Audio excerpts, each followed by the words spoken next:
Yes, thank you, Madam Chair. Madam Chair, I have very simple questions, Madam Chair. I hope the VP can answer this. Can the old VP confirm that it requested and was granted the amount of 125 million for the confidential expenses for 2022 despite having no provision for a line item on confidential funds, Madam Chair? Madam Vice President.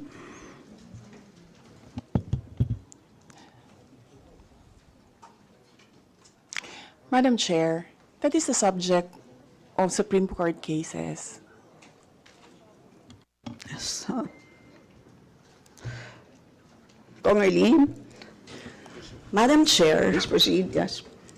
yes, Madam Chair, ang tanong ko lang po ay simple, no?